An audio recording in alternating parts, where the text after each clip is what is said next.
Good morning, ladies and gentlemen. Welcome to JAHAN-E. Today, in this special episode, we are going to highlight the importance of naturopathy. What exactly is naturopathy and how it heals the human body? How it heals the human health, in fact. To discuss this important topic, today we have a renowned doctor.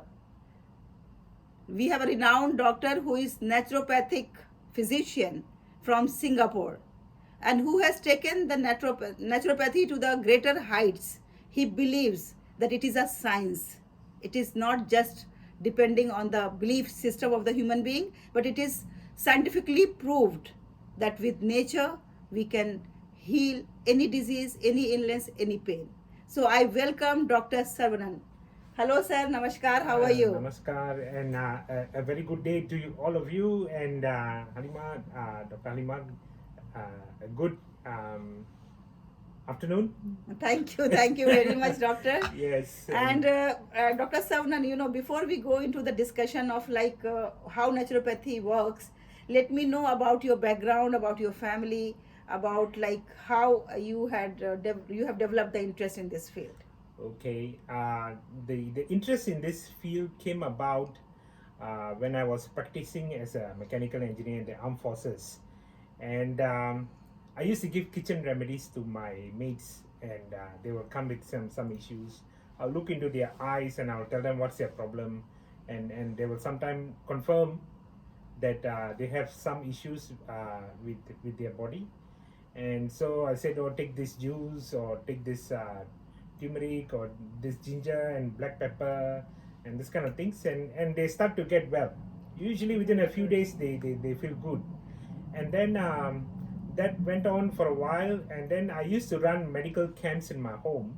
I used to live on my own and I had many rooms, and I had many healers who would come to my home, and on weekends we run these camps. And when we were doing these camps, I used to be the administrator. I would just record who's coming and going. But one of the healer who was there told me that I've got healing hands, and she advised me that I should learn healing. So that's how it started. It started with energy medicine, into Reiki. She gave me an experience where she taught me how to clairvoyantly see a person and identify what is wrong in them. Right.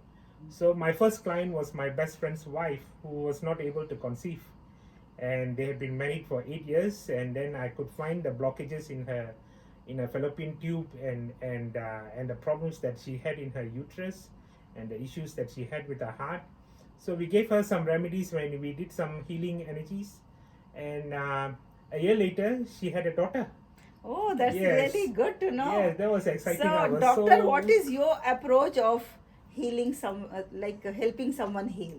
Well, which approach you take? Okay, I apply. There are 5 basic principles that needs to be observed when you help a person to heal, to live well, and improve the quality of their wellness. One of it is you need to understand your body and its posture, especially your legs. So when you are helping yourself, you need to remove all the stress that you carry in your body.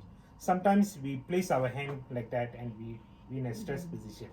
We put our hand on the table, and we are in a stress position. Now relax, and when we sit straight, we lift our shoulders and all. Relax, drop your shoulders, relax. Yeah. So we teach people how to relax their body completely. In that process, the body becomes at ease with itself, right?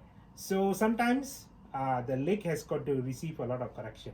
So they have bow leg, they have arthritis, they have innerverting legs, or is pointing towards outwards. So all this got to be corrected. Once it's corrected, the body starts to feel at ease. Second thing is breath. Breath is a very important part of our living. The proof that we are alive is our breath. Yeah, that's true. Yes. Very true. So if you can live through all the challenges that you had in your life, and you're still breathing, that means that breath has actually kept you alive. Yeah. And if that breath can keep you alive, it can also solve all your problems.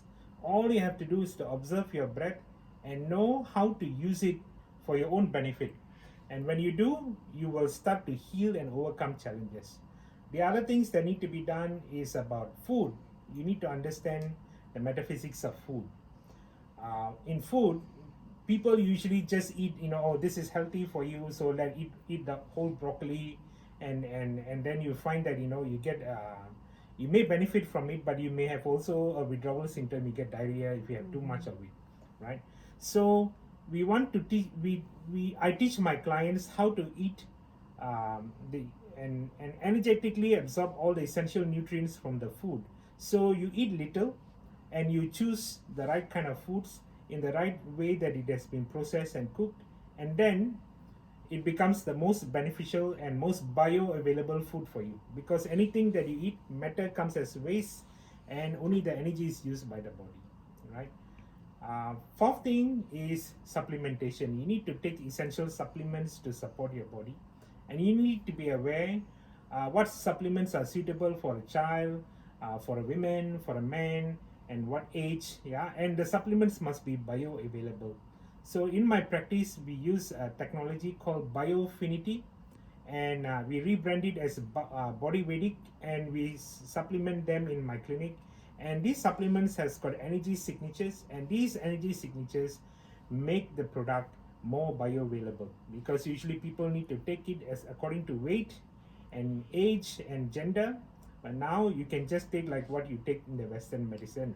Thank you, doctor. Thank you very much. You have very nicely explained about your approaches, that you take the breath and then postures and then food and then the herbal and supplements.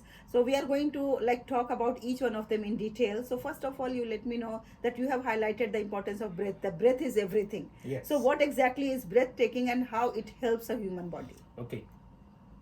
This is one of my favorite subjects about breath. You see, if you are stressed and you are in prolonged stress, right, that means everybody's now under a lot of stress now, because ever since the COVID started, so many things has happened, and they are all under a lot of stress. Now this stress which is when it increases within yourself, what also happens is that your stress hormones start to increase.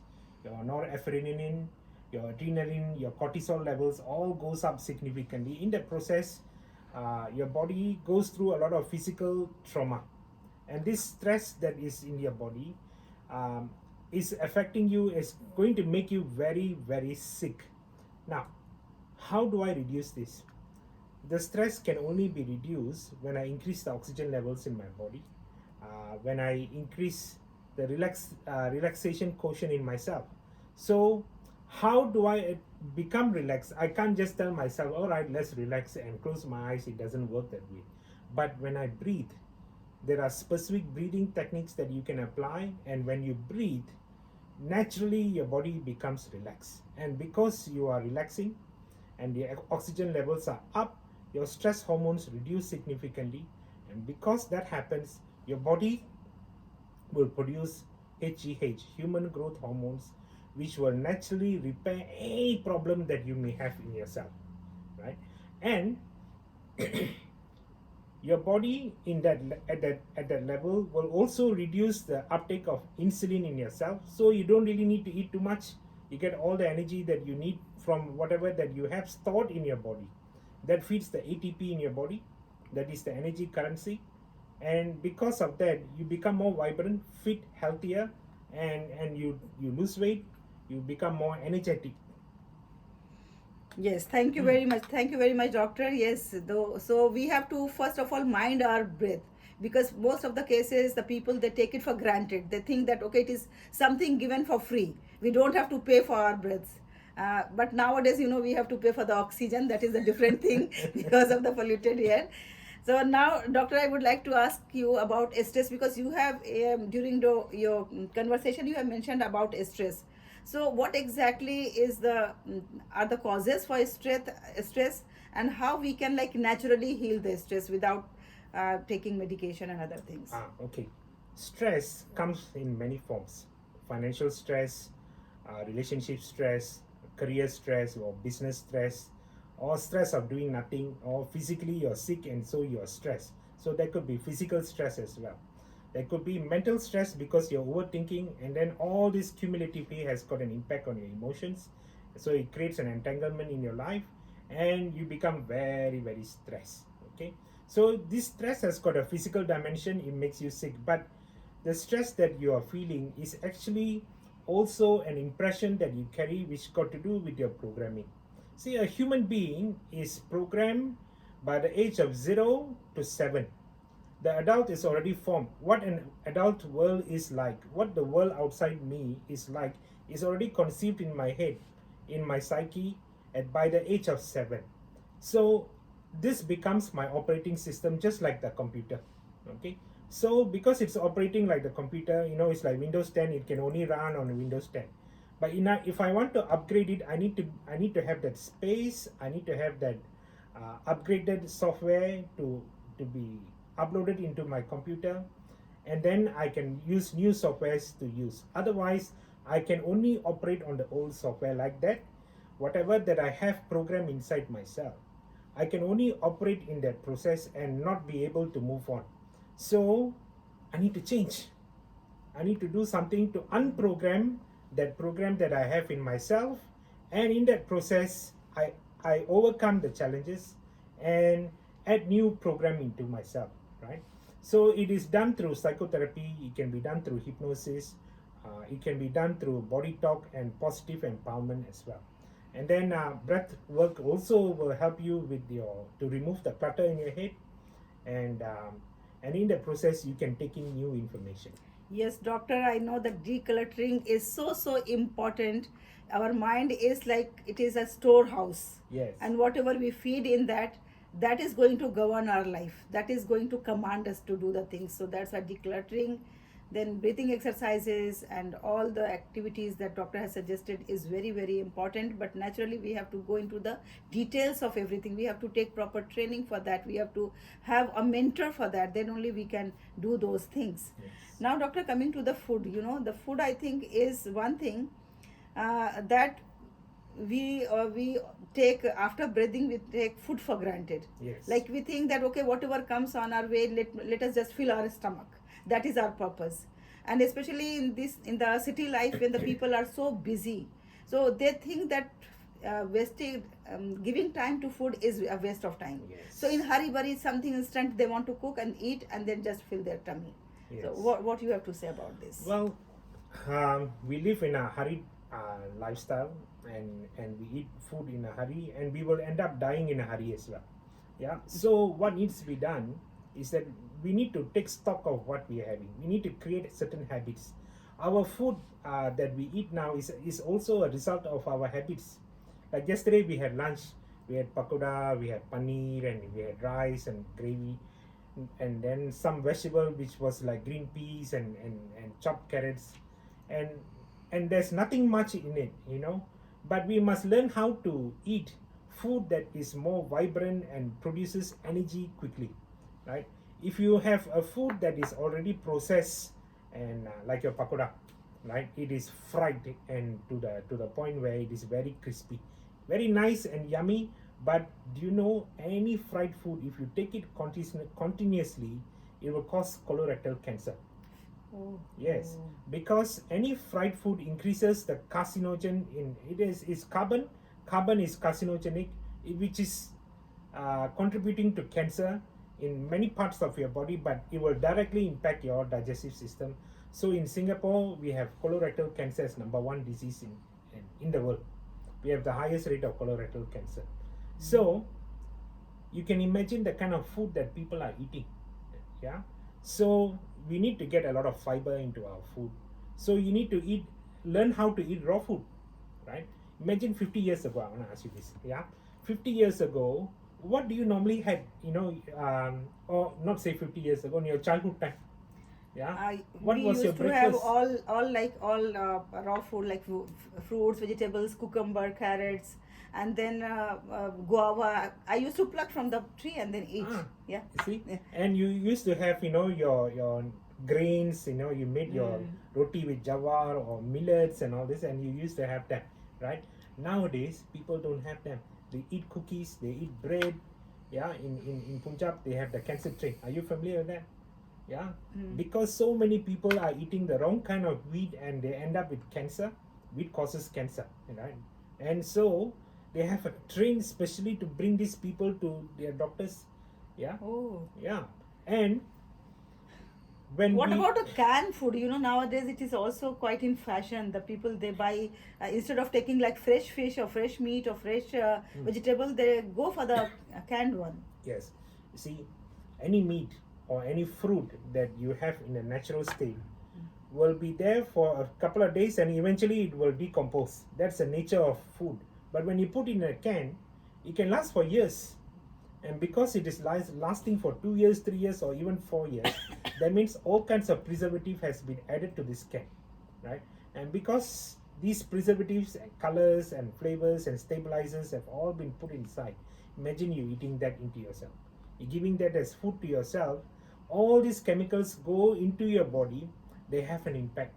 They will keep you preserved as well, not in a healthy way, but when you die, you do not decompose very quickly. That's why they find, a lot of people who have been buried, they dig them up when they want to clear the land, the body is still intact. It's not decomposed. Because of all the chemicals that has been inserted in that. Modern times, this is something that we see in Singapore, especially clearing all these fellas, and they see the dead body is still intact, not decomposed. That is something very new for me, doctor. Thank you very much. Because these things we have to we should know. Then only we can take the precautions. Now coming to my last question, since you are a naturopathic physician, so what is the role of herbs in this? Naturopathy means that everything has to be healed by herbs, or there are some other ways of healing. You see, in naturopathy, traditionally what they do is that they prescribe you nutritional supplements and herbs. They synergistically play a very important role in the well-being. Yeah, herbs has got to be prescribed specifically, and they are multifactorial because they can do many things, right? What we have done is that we have identified the energy signatures of all these herbs, like I shared with you, ashwagandha, right? Ashwagandha works very well with women, but it can be taken by men as well. However, when this particular herb is so beneficial for women, it helps to reduce their stress, it helps with psychosis, it helps to improve their immunity, it helps to improve their libido. So it has got many functions, and if it can be given to a woman, it will benefit them even more. So what can men do? Because this ashwagandha is from a ginseng family. So same ginseng family, the Siberian ginseng that men can use, right? It is called Eleutherococcus, and this is more suitable for men. So, doctor, you mean to say that for men and women there should be different types of medicine and different types of treatment? There are normally common we take common medicines. Yes, you can take common ones, no problem. But you want to have maximum benefit, maximum impact and effect, and you want them to heal very quickly. Then we need to understand the problem, and then according to the gender, we give the specific supplements, and they thrive. They heal very quickly. And with diet, with emotional management, breath work, and your body posture changes and improvement, you will heal very quickly. Okay, thank you, doctor. It's really amazing talking to you. Now, if somebody wants to reach to you, how they are going to reach? Because whatever you have explained during this short period of time, that how the person can heal himself by naturopathy. Yes. So, what will be the contact medium? So you can reach me through my website, www.naturopathy.sg, and you can also reach me by my mobile through WhatsApp. You can message me, and that is at +65 9675 9420. You can reach me through that number, 9675 9420. Thank you very much for sharing your number and your contact details. And my dear friends, I'm always there for you. If you want to contact the doctor through me, you are most welcome. You can write in the comment box and we will directly connect you to the doctor. Thank you very much, doctor, for being with us. It was a very, very useful and beneficial talk. I have learned a lot. What about you? If you learned, please write in the comment box, and don't forget to share this video with your friends, because they should also remain healthy, wealthy and wise. Thank you very much. Take care and bye-bye. Okay, thank you.